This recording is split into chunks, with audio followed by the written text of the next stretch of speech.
बहुत बहुत धन्यवाद। हम लोग आज चर्चा करेंगे निष्काम भाव की महिमा की। निष्काम भाव क्या कहते हैं, किसे कहते हैं, उसके बारे में बात करेंगे, क्योंकि यह जो इस सप्ताह हम लोगों ने बातचीत किया है कि जो हमारे परम ब्रह्म परमात्मा है, उनको हम कैसे प्राप्त कर सकते हैं, उनका दर्शन कैसे हो सकता है। तो कल हम लोगों ने बातचीत की थी कि जो परम ब्रह्म परमात्मा है, वाणी से, हमारे कर्मेंद्रिय से, हमारे चक्षु से, हमारे ज्ञानेंद्रिय से, मन बुद्धि से, अंतःकरण से भी हम इस परमात्मा को प्राप्त नहीं कर सकते हैं, क्योंकि वह जो है इन सब चीज़ों के परे है। जो आपके ज्ञानेंद्रिय है, आपके जो कर्मेंद्रिय है, आप इन सब चीज़ों से परमात्मा बहुत ही परे है। और वह जो उनको वही व्यक्ति प्राप्त कर सकता है जो उनको प्राप्त करने की तीव्र इच्छा रखता है।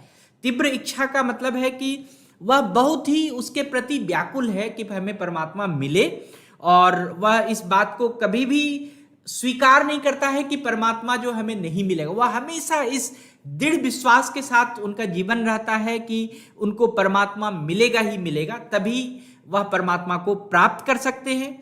और जो हमने कहा कि जो रीति है जिसमें मन, इंद्रिय, जो भी चीज़ है, इससे नहीं मिल सकता है, तो इन सबको साधना का जो विषय है, वह साधना का विषय ही योग अभ्यास है।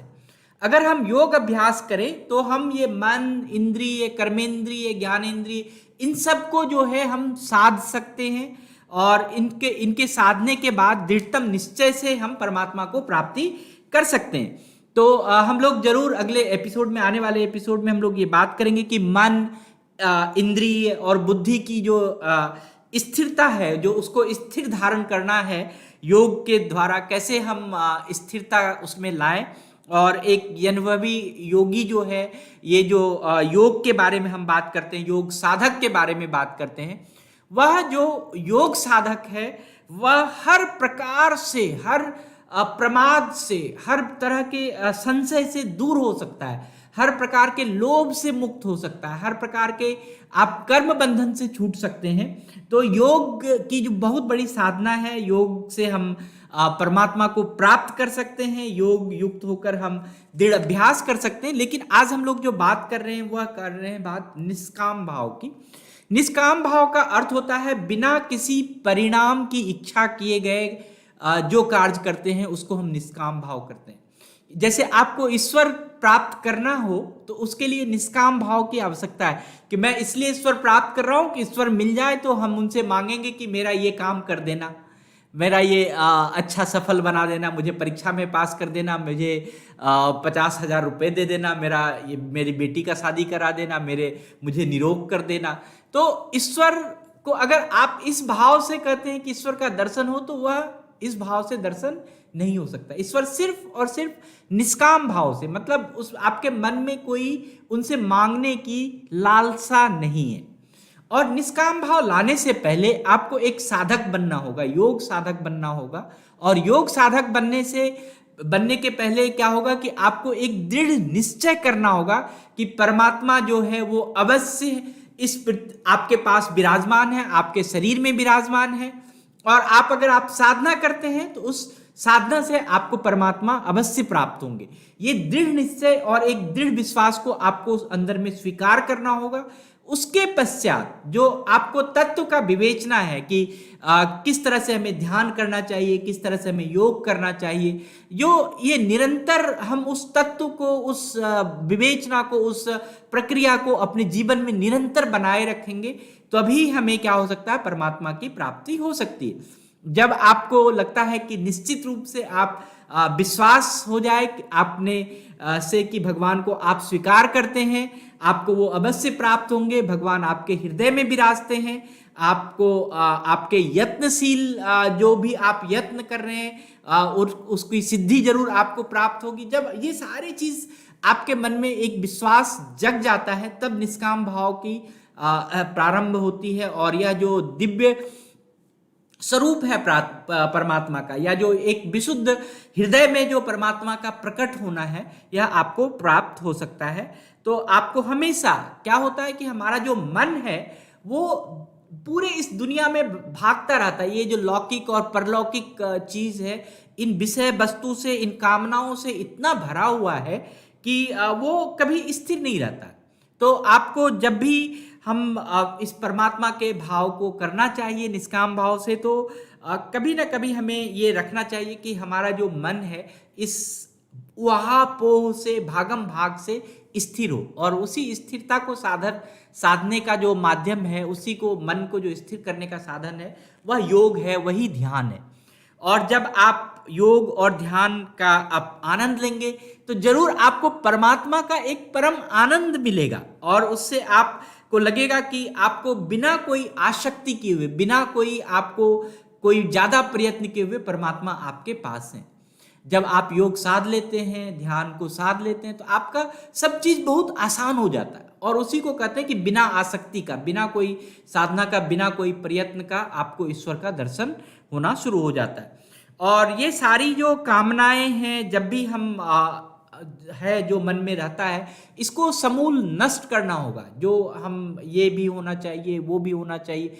अगर आप आनंद भाव से नहीं रहेंगे, अगर आप परिपूर्ण नहीं रहेंगे, अपने आप में खुश नहीं रहेंगे, अगर आप लोभ, लालच, मोह, माया के चक्कर में पड़े रहेंगे, जब तक पड़े रहेंगे तब तक तो निष्काम भाव आपको मिल नहीं सकता, और परमात्मा आपके शरीर में रहते हुए भी आपको प्राप्त नहीं हो सकता।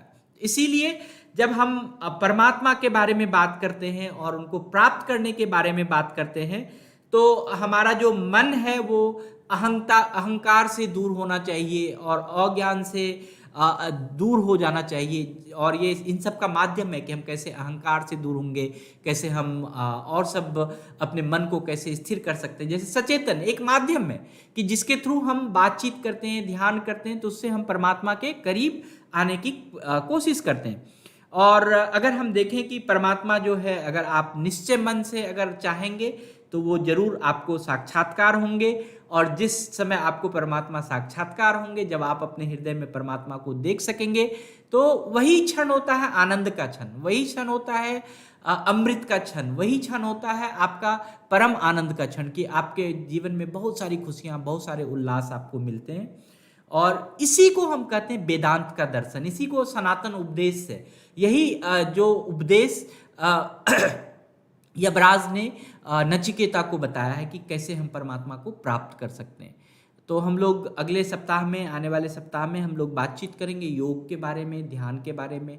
आज हमें ये ध्यान में रखना चाहिए कि जो निष्काम भाव है, पूरे, अगर हम जितने भी धर्म हैं, जितने भी फिलॉसफीज है, जितने भी धार्मिकता है, या भगवत गीता को ले लें, या हम किसी भी धर्म को ले लें, इवन कि बौद्ध धर्म को ले लें, तो इसमें निष्काम भाव की बहुत बड़ी महिमा है। मतलब डूइंग और नॉट डूइंग, मतलब हम काम करें या नहीं करें, हम काम करने से, कर्म से आपको कभी नहीं चूकना चाहिए, कर्म आपको हमेशा करते रहना चाहिए। निष्काम भाव का मतलब है जो हम कर्म कर रहे हैं उसको हम 100% करें, लेकिन हम उस कर्म में कोई लोभ नहीं लाए, कोई लालच नहीं लाए, कोई मोह नहीं लाए, कोई माया नहीं लाए, और हम उस कर्म को करते रहें, और उसका फल की प्राप्ति जो है वह ईश्वर पे छोड़े। यही निष्काम भाव। अगर आप कर्म नहीं करेंगे, घर में बैठे रहेंगे, आप अगर कोई भी चीज नहीं करते हैं, तो अगर आप करता ही नहीं है तो आपको किसी चीज का फल नहीं मिल सकता। आपको कर्ता बनना बहुत जरूरी है, कर्म करना बहुत जरूरी है। कर्म करते हुए फिर उसके फल की चिंता आपको नहीं हो, तभी निष्काम भाव का एक प्रारूप है। और यही जो सिद्धांत है मनुष्य का, अगर आप इसको मान लेते हैं तो ये सिद्धांत क्या करता है, आपको आनंद दिलाता है। यही सिद्धांत आपको जो है एक संतुष्टि दिलाता है आपके जीवन में, आपके जीवन में मोह माया इन सब से आपको दूर करता है। यही निष्काम भाव है कि आप जो कर्म कर रहे हैं वो बड़े आराम से करें। मैं कल आपको एक बहुत अच्छी कहानी सुनाऊंगा कि एक मछुआरा जो है नील नदी के किनारे कैसे वो अपने निष्काम भाव से किसी संत की सेवा करता है, उसके बारे में हम आपको बातचीत करेंगे, और इसको हम लोग थोड़ा सा विस्तार पूर्वक जानने की कोशिश करेंगे। तो आज के लिए बस इतना ही, धन्यवाद।